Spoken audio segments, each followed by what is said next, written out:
Bonjour les enfants, aujourd'hui on se retrouve pour la dernière séance de mathématiques. C'est parti. Alors, en activité ritualisée, un peu de repérage dans l'espace. Vous observez cette construction avec des cubes et vous essayez de trouver combien y a-t-il de cubes. Je vous laisse réfléchir, vous avez 5 grosses minutes. Vous pouvez mettre pause et on se retrouve ensuite. Alors, on y va. Pour vous montrer bien tous les cubes que l'on compte, j'ai représenté la figure et je vous ai mis des croix sur les cubes qu'il fallait compter, que l'on compte à chaque fois. Il y a 7 cubes. Donc, on commence. Le premier cube en haut. Le deuxième cube devant. Le troisième cube à côté, ici au milieu. Quatrième, ici en haut. Cinquième, celui devant. Sixième, celui qui est derrière. Regardez, 1, 2, hop, et ici celui qui est derrière. Ils sont empilés. Et le septième cube, c'est celui qui est sous celui-là et derrière celui-là. Hop, donc c'est pour ça que j'ai mis la croix un petit peu en plus pâle. Donc il y en a bien 1, 2, 3, 4, 5, 6 et 7. Ensuite, vous allez devoir classer ces objets dans la réalité, c'est-à-dire dans leur vraie taille, du plus petit au plus grand. En effet, ici, sur l'image, ces 4 objets, donc la voiture, le vélo et l'avion, sont de même taille. Mais dans la réalité, une vraie voiture, un vrai vélo, un vrai avion, lequel est le plus grand, lequel est le plus petit. Et essayez de dire à peu près aussi l'ordre de grandeur, à savoir combien cela fait de mètres, de centimètres, de kilomètres. Quelle est l'unité de grandeur que l'on peut utiliser pour mesurer ces objets? Je vous laisse là aussi réfléchir et on voit la correction. Alors, en fait, l'ordre de grandeur, c'est le vélo ici qui peut mesurer environ entre 80 cm et 1,50 m. Une voiture mesure entre 4 et 5 mètres. Et un avion mesure environ 70 mètres. Donc c'est vélo, voiture, avion. Un peu de calcul mental. Alors, on continue sur les additions mystères. 5 plus combien égale 10? 4 plus combien égale 8? 2 plus combien égale 7? 6 plus combien égale 9? Là aussi, ça doit aller très très très vite.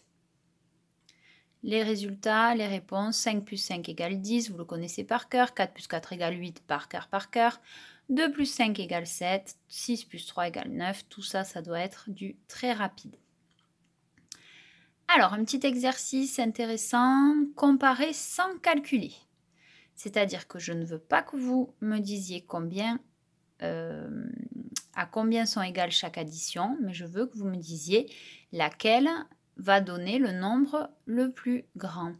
Alors, on a 9 plus 6 plus 4 et 9 plus 3 plus 5. Essayez de trouver une solution pour me dire quelle est l'addition qui donnera le nombre le plus grand ou le plus petit.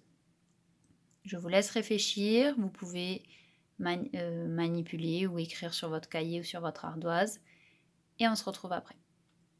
Alors, en fait, on avait 9 plus 6 plus 4. Et on avait aussi 9 plus 3 plus 3 plus 5. Or, 9 et 9, c'est la même chose. Donc, pour le moment, on ne peut pas se baser sur ça pour comparer. Ici, on avait 6. Ici, on avait 3, mais on avait encore 3. 3 plus 3, on sait que c'est 6. Donc, finalement, c'est la même chose. Il nous reste le 4 et le 5.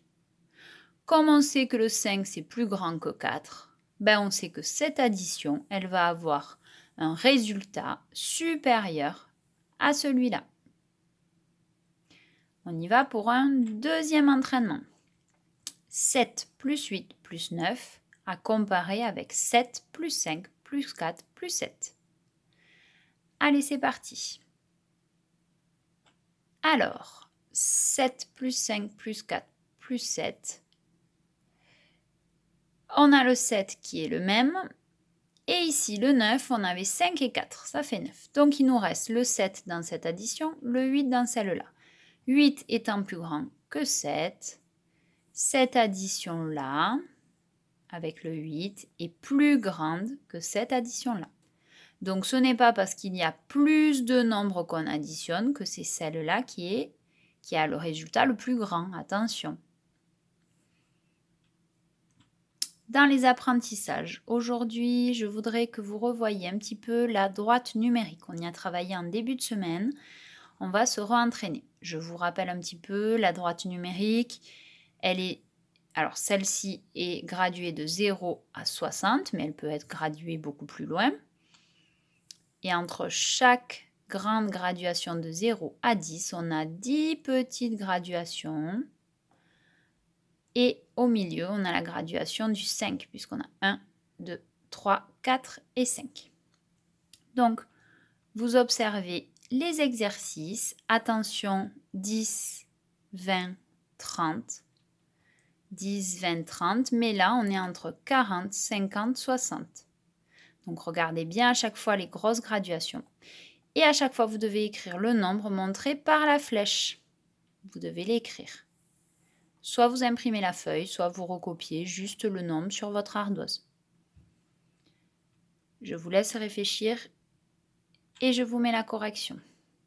Ici, on est à 17 puisqu'on était entre 10 et 20. Au milieu, un petit peu plus gros, on avait la graduation de 15, 16, 17. Ici, c'était 27.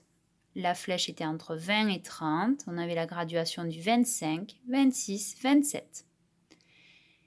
Ici, la flèche, elle montrait la graduation juste avant le 40. Donc, juste avant le 40, on est à 39. Ici, la graduation, on était à 2 après 50. Donc, c'est 52. Ici, on est entre 60 et 70, 65, 66, 67, 68. 75, on est entre 70 et 80, 75, juste avant, 74. Et ici, 70, 80, 90, on dépasse le 90, 91, 92. On a une deuxième feuille d'exercice. Regardez bien là aussi à chaque fois les graduations. Et les réponses.